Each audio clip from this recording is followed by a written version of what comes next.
Well, welcome to Enneagram for freelancers. My name is Sarah, and I'm a B2B writing coach, freelance writing coach, but I've been a writer for 10 years. And so it's still a bit of a transition. So I've been in the B2B writing space since 2013 when I was laid off from a marketing company. And I know I'm an Enneagram 8. And that was a really traumatic thing for me to lose control over my work life. Just suddenly, overnight, someone could tell me that I was no longer needed, and that did some damage. So I tried to go out on my own as a freelancer, and it worked out really well. And I found that having that control over who I work with, what I work on, it just fed this really deep part of me that I didn't know about really until I started exploring the Enneagram about 5 years ago. And what I love about the Enneagram, before we even get into what it is or how it works, is that the heart of it comes down to the fact that when you know yourself, that's the beginning of all wisdom. This is the Aristotle quote that I got from my Enneagram book, naturally. But I've found the more we know ourselves, the easier it is to have a business that works for us, the easier it is to lead ourselves through whatever business and whatever clients and whatever projects that we're working on. And the easier it is to deal with all of the challenges that are inevitable when you work for yourself. Being in business for yourself ever gets easier. It's just that we get stronger. We get more aligned with what we want. We get more clear on what we want.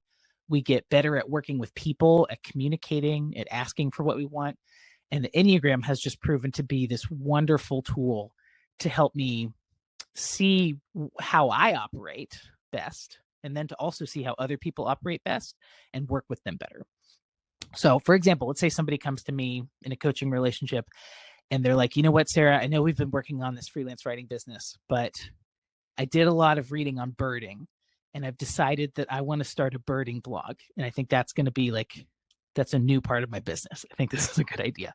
So, as a coach, I'm not going to say yes to that. I'm not going to say no to that. This is your life. You're doing your thing. But I can use the Enneagram to help me figure out some really insightful questions to figure out, should you proceed with a birding business after a weekend honeymoon with the idea of birding, which is where you just identify birds and look at what they are?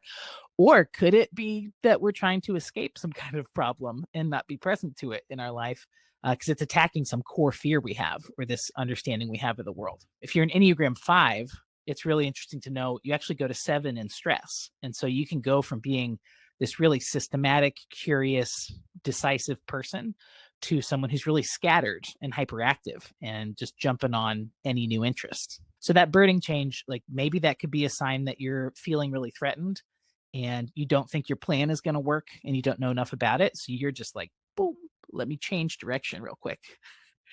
On the other hand, an Enneagram 8, which is what I am, we go to 5 in stress. So if I am hard charging on my idea, but then suddenly I get really scared and I want to be more private, I want to retreat from everything and just study something and be alone because that's how I feel safe and in control. So the birding change might actually be me trying to hide from my purpose. And I don't really understand that. I'm just like lurching towards what's going to make me feel safer. Why do you think we're bailing on the first plan? Is it truly our love of birding that's come out now in 2024 when the algorithm fed it to you? Or is there something that you're feeling insecure about that we can make a different plan to feel more safe within the plan we already have that's going to take you where you want to go? So the Enneagram, it's just become this way to have almost X-ray vision into why people do what they do and how I can best connect with them or be a resource to them, and which is why I love it. So to start off, what is it? Because it really helps to have a definition. It's a similar tool as these other personality profile systems like DISC or Myers-Briggs. So people might say, I'm an ENTJ, the same way they say, I'm an Enneagram 8.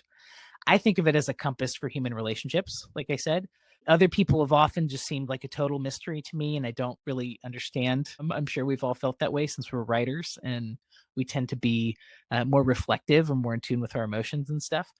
But once I figured out the Enneagram and started understanding these different types, it's been so much easier to make conversation with people that I don't know and people I do know, to show love, to express myself in my personal life, to mediate relationships and be more understanding, and in my business life, to take things less personally. So the core concepts that go into the Enneagram, and my goal is for us to be more familiar with this So you have a sense of why it might help you. It suggests that there's 9 basic personality types. There's 9 different ways to see the world. A caveat here, there's a whole rabbit hole of something called tri-types and wings, and it gets more specific than 9 things. But the main thing you want to walk away knowing is just there's 9 numbers, and the number associates with, or the number maps back to how you see the world, what feels like a threat and what feels safe to you.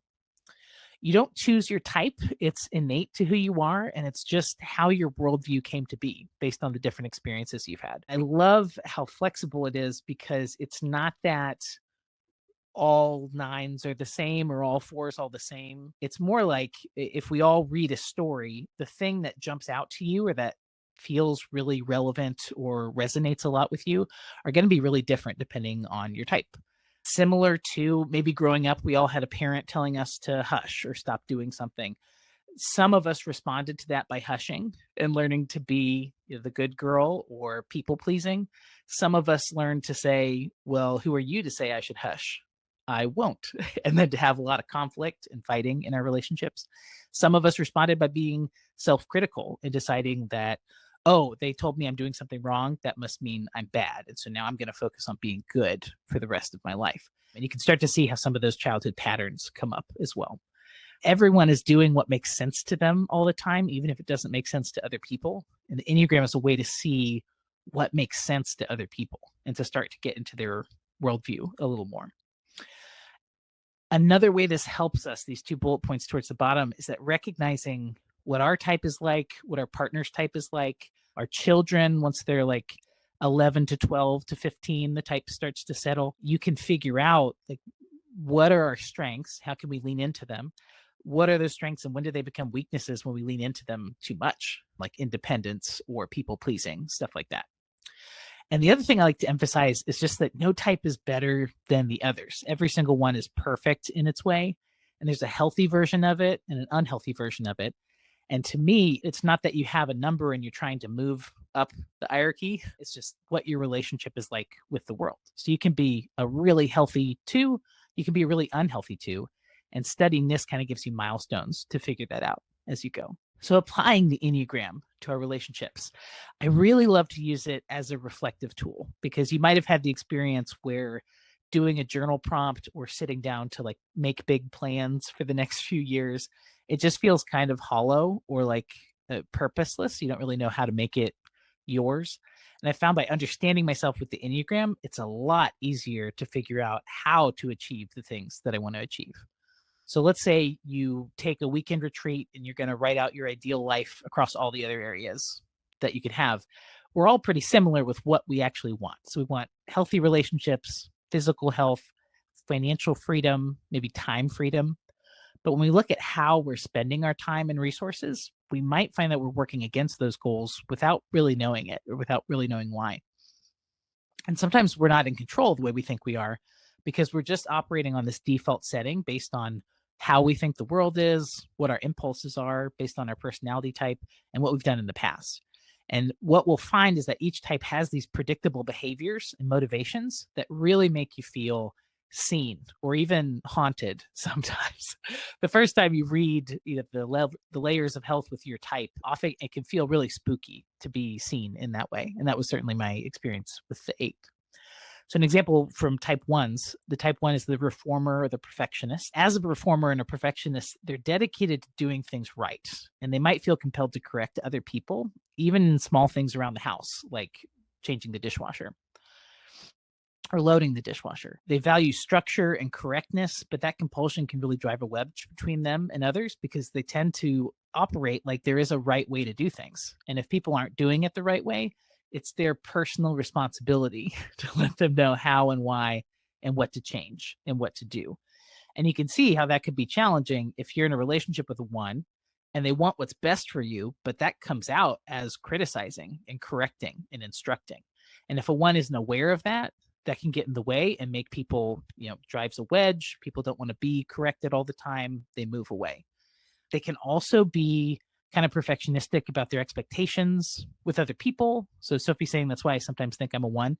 Maybe you have a 1 wing, and that's where you take on the traits of one of the numbers next to yours. My massage therapist is a 1, and it is just really cool to see now that I know that, whenever we chat through my sessions, I can ask better questions and I can make sure to not trigger him in certain ways by correcting him or telling him he's wrong about something, unless it's jokingly. It just makes that relationship a lot easier. And so each type is going to have things like that that they do. And that doesn't mean no other types correct people. Like as an 8, control is big for me. So obviously I'm going to be trying to correct people or instructing them about what they do. But for a 1, it's more like that's just your default position to the world is let me help everybody do things the right way so they can be happier. So it's the same activity, but the why behind it and perhaps the thing I need to do to heal it and to stop doing that is going to be different. And so it can be more effective.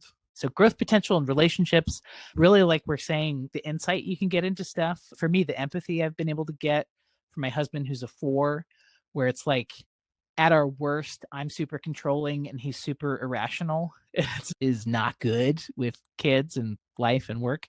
But turning to the Enneagram helps me remember what I appreciate about his irrationality and how much fun that can bring into a situation if I'm open to having fun, which is something I'm always working on.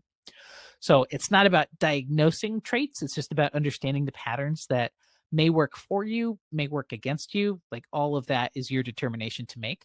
But by being aware of those default settings, you can stop acting on autopilot. And maybe if I'm a 5 and I can now see that I'm struggling to take action because I lack the security of knowledge, I can say, oh, well, this time I'm willing to try it, even though I don't know exactly what I'm doing or exactly how this is going to turn out. And so you can be more enlightened about risks that you take. Or you can decide, you know what, I'm super stressed. I'm getting bad instincts about this. I've decided I don't have enough information, and that's fine because that's important to me. So I'm not going to act on it. It just gives you more confidence in what you're deciding. So, like this middle bullet says, the real power of the Enneagram comes when you can see your default tendencies and pause and choose a response. You may still choose the same response, but you also may see that there's a different path open to you because it's typical of your type, not because there's an actual problem. I love it. And especially for the 4s among us, it can be difficult to think that you belong to a certain type of people, but it's more like you just share these characteristics with a bunch of people. And in embracing that and really processing that you're not as much of a black sheep as you think you are or want to be, that can be a really healthy thing too, to kind of be more integrated with other people and have a hope that other people might understand you more than you think they do. As you embrace more of this, as you see this more in other people, ultimately knowing your types and the people around you, you get that greater empathy, a stronger connection, and a reduction in friction. It's just been so profoundly helpful with my personal life because my dad is a 5, knowing what to ask him about to get him to actually talk and open up and not activate his uncertainty. So, for example, if I'm hanging out with a 5, I'm not going to ask them, are there any new things happening in your industry? Tell me all the things you don't know, right? Because that's going to activate their insecurity that they don't know those things. I'm going to ask him about things that he's been studying or things that he already knows about, like beekeeping or programming, like stuff that he can step up and be the authority on and just be in a really comfortable place to talk. And then he's just become like a chatty Cathy with me now, which is really fun. And I'm sure that's a function of old age as well, but it's been neat to like really activate. It's almost messed up, actually. It's kind of like a science experiment, but to specifically target like the conversational topics with Enneagram that I know about people has been really rewarding.